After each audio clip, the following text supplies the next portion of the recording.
The Red Dirt D&D podcast is brought to you by Pro Laser Cuts. The Oklahoma company provides pre-made and customizable design laser cut dice towers, tokens, and more, developed by a gamer for gamers, and now available to enhance your tabletop game. Pro Laser Cuts products can be found at many Oklahoma City area game stores, local events, and now available online at prolasercuts.com. That's laser and cuts with a Z, Pro Laser Cuts. And by SD Way Gaming, where dice goblins unite. Our friends at SD Way Gaming celebrate the beautiful dice players handpick for their games and splendor. SD Way Gaming has expanded to include many tabletop gaming varieties, accessories, and similar fun necessities to include a service for your dice addiction. You can shop for a variety of products at sdwaygaming.com or find SD Way Gaming on Facebook.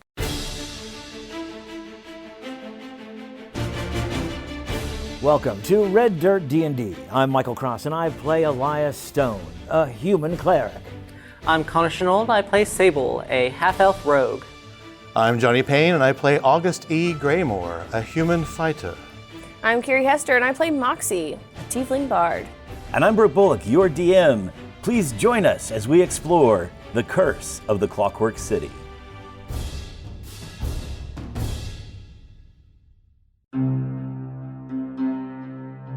Last week's episode ended with a tension-filled meeting between entrepreneur and councilman Zaylin Pierce with our heroes as Zaylin Pierce leaves and goes to his VIP meeting in an upper level of the Copper Moon. I wonder whether business could benefit from happy accidents. And I'll drop my glass on the ground with some force to make it break. Oops. And I'll look down at the dwarf in his eye. Another happy accident. And you step back out into the main ballroom. Kira Lauren is lingering, but having the skill to look like she's not lingering, and she does notice whenever Moxie comes back out of the room. There are a few patrons who give disapproving but also slightly jealous looks at Dr. Stone as he is picking up coins off of the floor. Sable, disguised as Winslow, has left the building, walked out the front door. August, there appears to be no reaction from Edward as you drop the glass and it shattered. Any last actions before you guys follow Sable out and or move on with your evening? Keep the sword.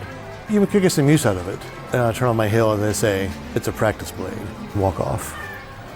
Moxie's just going to touch base with Kira and just say, maybe you should get you a better bodyguard. And if you have in trouble, send me a note over at the Siren Song. I'm apparently an answering service now. You always got a place over there. Give her a little kiss on the cheek and we'll turn and walk away. Feel like really mysteriously and cool before she can say anything. You definitely leave her with a feeling of wanting more. As I head back towards that front door, just kind of seeing if I can grab either one or both of these two yahoos and try to get them out the door as well. Oh yeah, as soon as I pick up the money, I'm out. You guys step out the door. I believe last week, Sable, you might have mentioned that you were somewhere nearby, like just down the street or something like that? Yeah, I'm probably just lurking in an alleyway to keep off the main streets, but wait till a very obvious pink tiefling makes her way back to the Siren Song. So I know we've got more to talk about, but and I would say we should wait until we can get together with Sable and maybe back at the Siren Song to talk about. Oh, Sable. Oh, finally, you have some sense to you, Doctor. I think I've been very sensible the entire time. Keep telling yourself that. Let's just tell this man that we know is definitely a villain our home address. I mean, I guess I kind of did that too, but I am more well-known. You're not well-known. You had the chance. All I want to do is make sure that I didn't know what was going on, and he's going to invite me into his inner circle, and I don't have any problem with that. The best way to know what somebody is doing is to be there. Otherwise, we're just guessing. What are you going to do when he asks you to do something that goes against your morals? I'll deal with that when I get to it. You know what? You're right. But Kobe? Please tell me Kobe's just standing there. You're welcome back. It's been about, well, we had the whole conversation with Zaylen Pierce. Always will get back. So you don't see him on the street. Anyway, I just think that would be the best idea. And I was worried that he would try to grill anyone else, and I'm the one who's most likely to be part of his inner circle if he's trying to do stuff that I would be part of. And especially I didn't want him to get any further dealing into what's going on with you, Sable.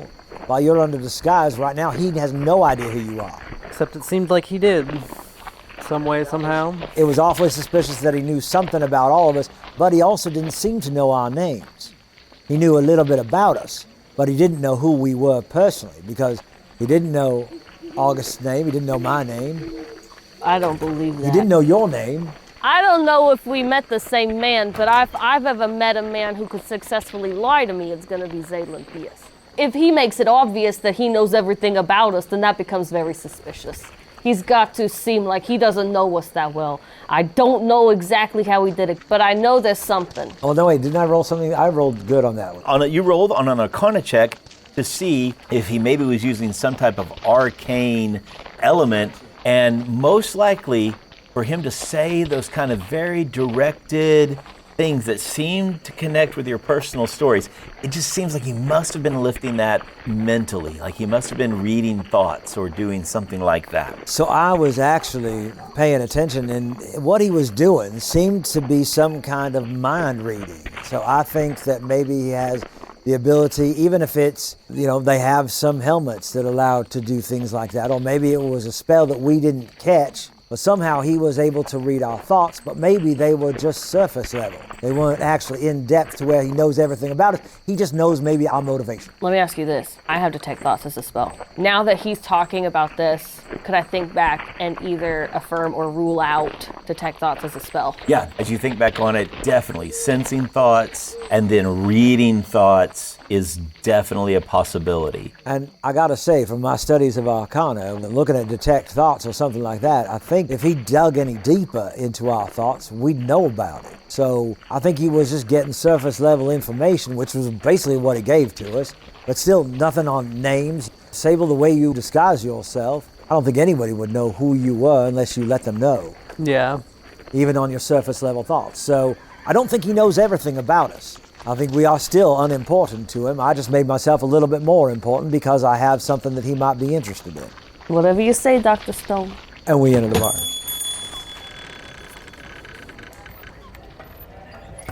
Kobe. Not too close. Can you follow directions? If I told you how to get somewhere, could you get there?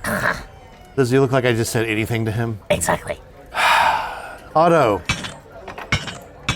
And I program Otto with up, 2 blocks down, overwrite. Go together to this location. I pat Otto's chest.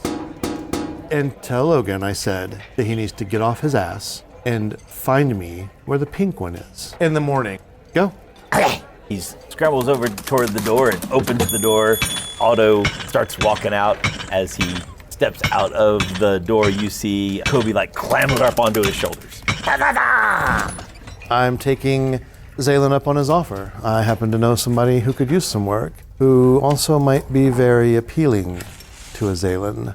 I don't know about you, but I'm exhausted.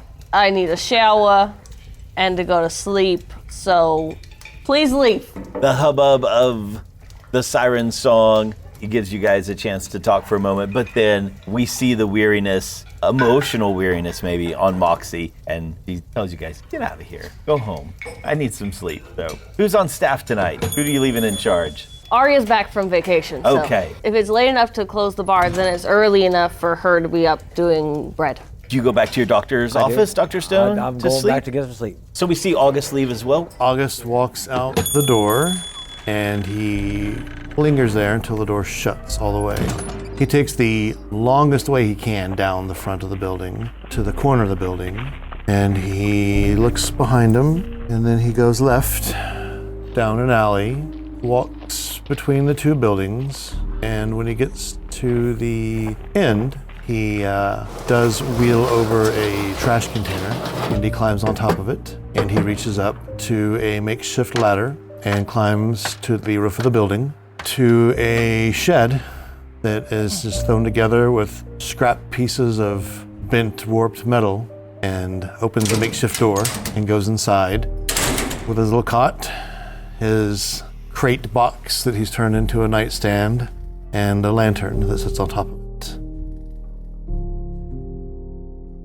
So the camera leaves that scene and pans down across a couple of buildings, back down the street to the siren song, but then up to a second floor window where inside we see some illumination and perhaps a guest who hasn't left yet. I know you're exhausted, Moxie. Thanks for taking the time to talk to me. Why are we working with those two guys? They stress me out. They cause more problems than they solved today. They have definitely roped you into quite a bit.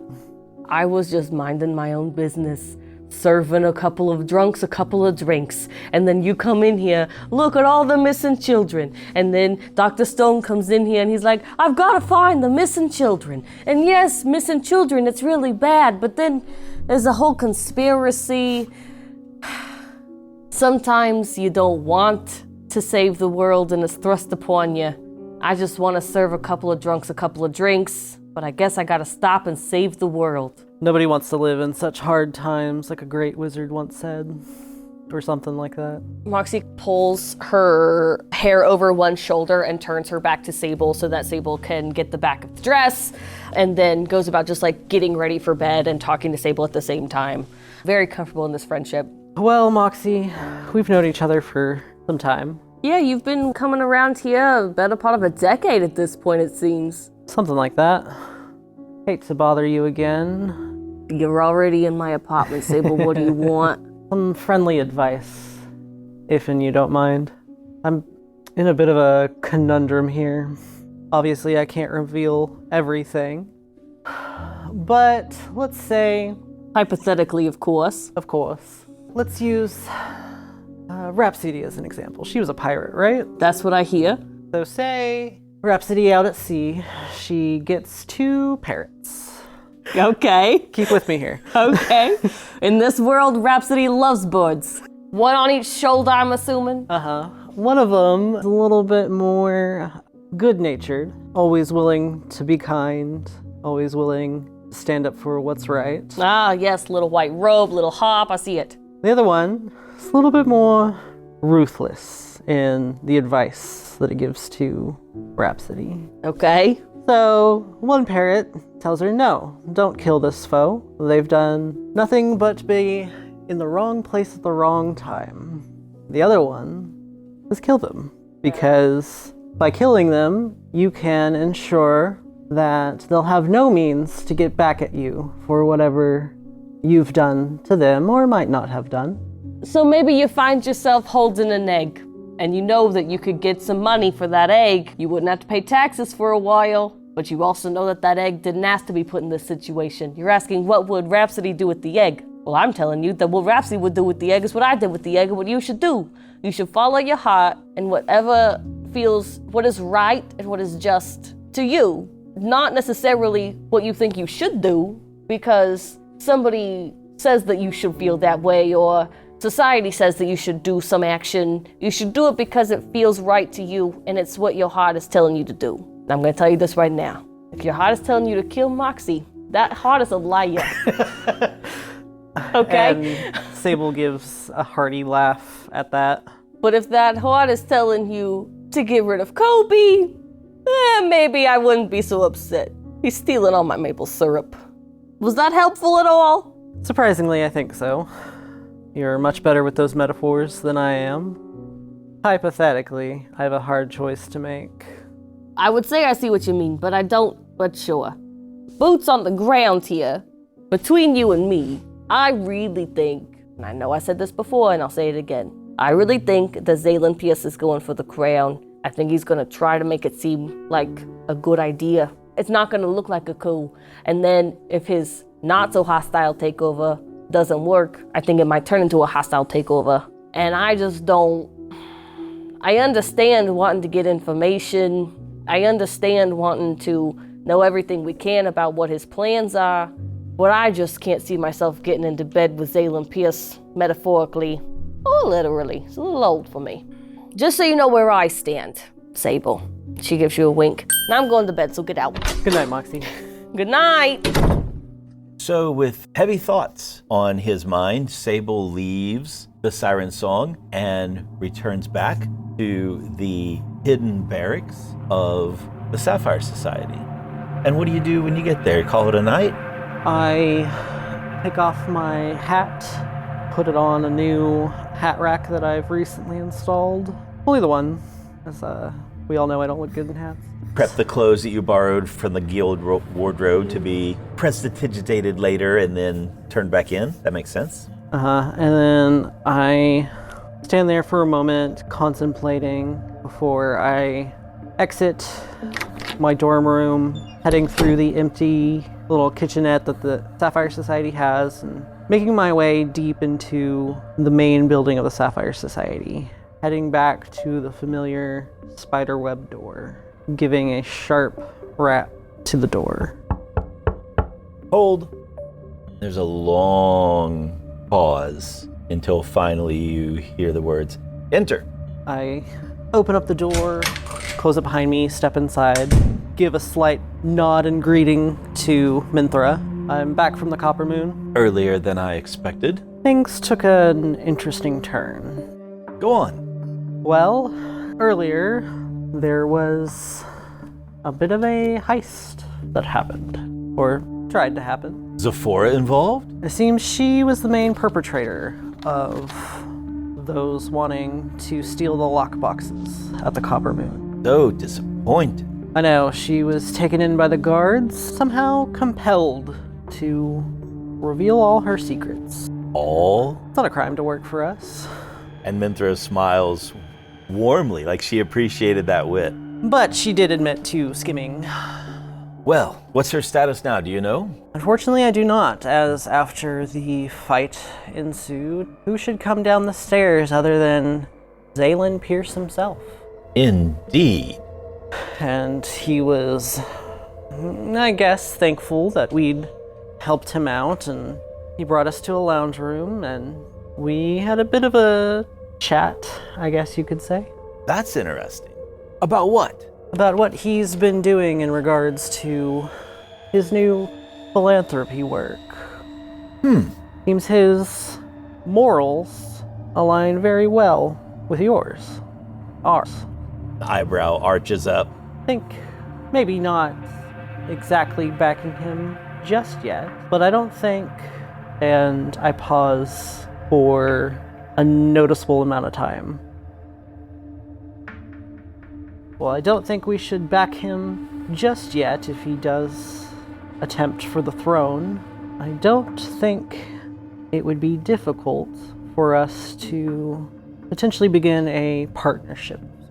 Now that is interesting information. I like the idea. If that's where we're still going. It's always good to have options. Well, that's my report for the night. Very good. I'll send, and she ruffles some pieces of paper, a little log book of sorts. I'll look for someone to go and find Zephora and help her reevaluate her choices. Oh, and anyone you send in direct contact with this Zaylen Pierce, seems he's able to read surface thoughts. That is excellent to know. Well done. What do you think he pulled from you? So far, it seems he only knows that I used to live on the streets, but who in the city hasn't? Fair enough. You did well, but we need to remember that hiding physically in shadows sometimes is not nearly as important as hiding your mind in shadow. Sapphire Society have a way to combat that? We'll see what talents continue to grow. For now, take a break. I think that the only thing we have on our schedule for you is to complete your weekly rounds about the city in the coming days. All right, I will inform you a new doctor's office has popped up in my district. A doctor on Skid Row. Your doctor? I wouldn't claim him, but yes. You can really see the wheels turning in Minthra's mind. And then she says, leave him be for now. Let's see what kind of business he brings to the area, and maybe that's whenever we exert some influence. Very well. But keep an eye on him. I will. All right, well, I'll leave you to your trance. I will exit the room and head back to my dorms. Sounds great. We see Minthra open up a desk drawer, pull out a very ornate looking notebook. She rips a piece of paper out of it, then with an excellent calligraphy writes Zephora on it and then draws a line through it.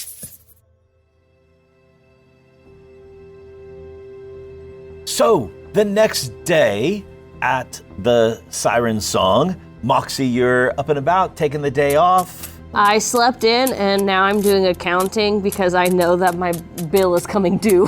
August, you have given some directions to your friend Logan to kind of by code come find the pink one. Presumably that means come to the Siren Song. About what time do you show up at the Siren Song to perhaps meet Logan? Well, they show up extremely early or extremely late, so I will try to be there when they open, and then waste away the day until he shows up. Go ahead and roll me a 12-sided die, because 12-sided dice are fun. We never get to do those. 8. All right, so yeah, after you've been waiting there about 4 hours, the door opens and in walks your friend Logan Mitchell. There's the little whirl of his prosthetic leg. As he comes in, he immediately spots you here in the Siren Song. Are you at the bar or at the table? I'm at the bar. All right. He walks right in and goes, I didn't even know this place was here. What a deal. Yes, you did. I didn't know that you and this place were here. Yeah. I'd stay close. He looks around and he's like, thought you said the pink one was here. It was just to get you here. Sit down. What? I'll Did pat you the guys break bar up? and slide his glass over. No. We didn't break up at all. In fact, we went on a date last night. You did? Yes, and this date led to an opportunity.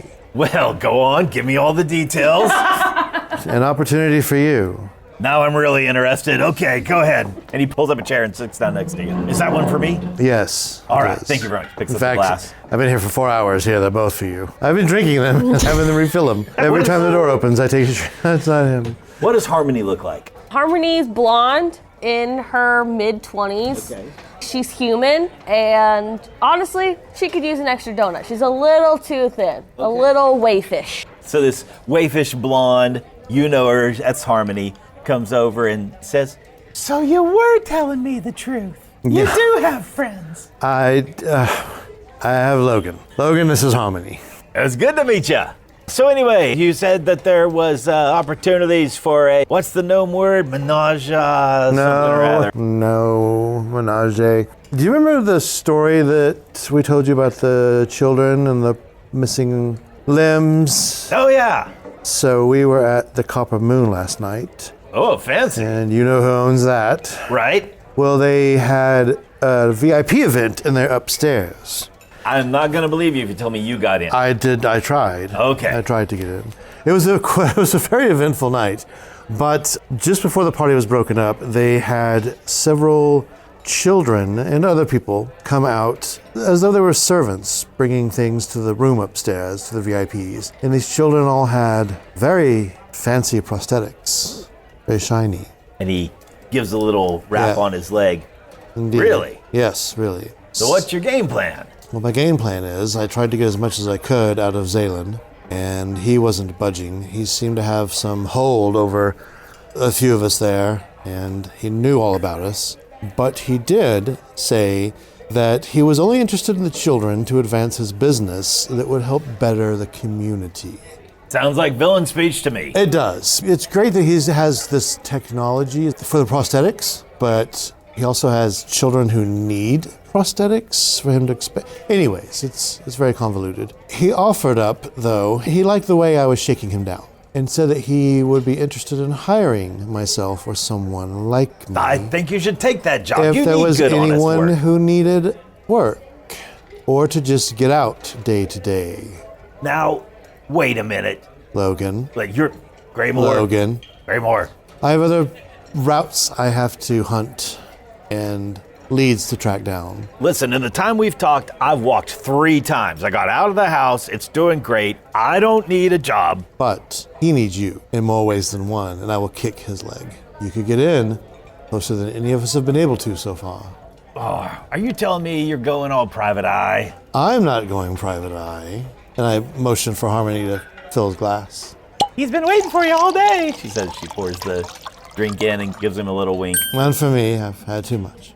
It's not private eye. You are a man who sits around and does nothing, and you need to get up and do something. So go work for him. He pays well, and you are primed to get in on the side of what's happening with the prosthetics. Oh, they're all probably hoity-toity there. Yes. And then they're probably all dressed up and fancy. Yes. And the women probably wear those dresses with the slits all the way up to half their thigh. Yes. And they probably drink drinks. They do. And are flirtatious. Very. I'm surprised I got out of there unscathed. And is there dancing? There's so much dancing. So much dancing. And then it's what's their bar like? It's fully stocked. Fully stocked. And more well lit than this. You can see what you're drinking. Huh. The bathrooms are clean. You don't have to go outside.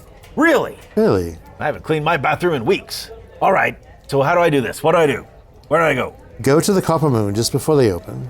Knock on the door and ask for Zaylen. When they look at you like you're insane, then ask for Edra and tell them that you are here to see Zaylen and that August Graymore sent you. No E. No, not yet.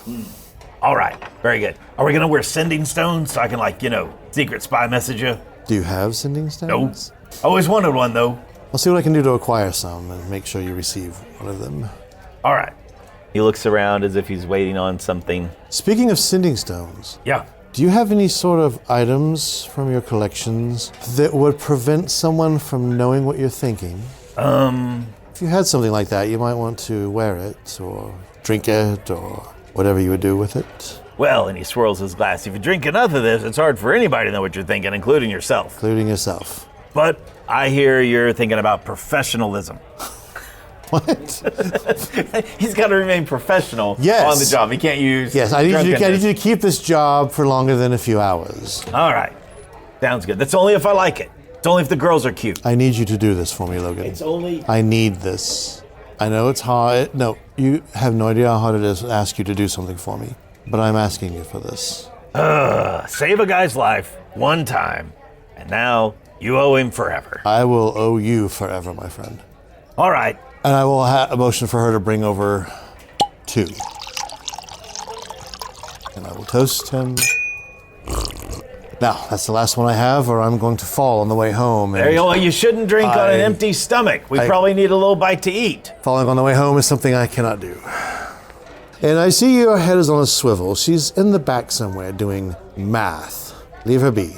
So Harmony, I need 2 of the blue plate specials. Then you hear some scurrying, and a moment later, these 2 little scaly hands like pop-up plates on top of the bar right in front of you, and then this little half of a kobold head, like you could just see his eyes, is there, and Logan's like, good God, it's a kobold! Yes, What? it's okay. He's with me. What? Just to be clear, I'm offering you the opportunity of a lifetime in the fancy nightclub with the women in the dresses that have the slit and the dancing, and I'm here. Yeah, I already said yes. Run Fine. along, Kobe, Fine. with the kobold. So I gotta go shopping over the next few weeks. Is there a place around here to go shopping? Yes, it's a little bit a ways. It's closer. It's between the Siren Song and the Temple, medium class part of town. It's a great little place called Quarters and Bits. Hard times in town, got your party down. As you step up to the door, there's a halfling there, and he's very vibrantly dressed. He's dressed out with a big yellow hat, big red feather, and as you're walking up, he goes, "There's a man I can tell, a man who's in need of supplies." And he gives you an up and down, and probably looking for maybe some weapons, armors, shields. No, thank you so much. No, I don't need it. I'm just carrying my doctor's bag. I need some supplies, some medical supplies. Medical supplies, I understand, sir. And he kind of lowers his voice and says, we can get you some medical supplies as you might need, but it's a little bit extra. We've got Shiv. We have. Oh no! I mean, I'm actual medicals like healing, gauze, and some bandages. I'm so sorry, sir. I'm Right. just so sorry. So yes. Well, good, because now you can buy here at Quarters and Bits, and instead of me having to redirect you a little bit, although I do know a guy if you need anything. Otherwise, armor, shields, everything, perfect fits, manacles. What all can we get for you? I need a hooded lantern. Hooded lanterns. We got lots of hooded lanterns. We got ones that come in ivory. We've got ones that come in bone. We've got metal hooded lanterns. We've got ones that close with a click. We've got ones that open with a boom. We can do all kinds of things. One hooded lantern. Right. I just need one hooded lantern. I need some scroll papers. Scroll paper, yes, whole Yes. selection. And I need some materials to make my healer's kits, like the gauze, bandages, ointments, that kind of stuff. Oh, yes. Very, very, very good. Now that's over in our brand new section of alchemy. Just rebuilt it. And fantastic. I guess over there I could also find some raw materials to like make antitoxins and stuff, right? Antitoxins, antiventums, yes, indeed. Excellent. All right. Well, I think I'm really going to enjoy it here at Quarters and Bits. Quarters and Bits. We got armor and shields and weapons to wield, handcrafted for that perfect fit. So stop contemplating, your delivery's waiting. It's right here at Quarters and Bits.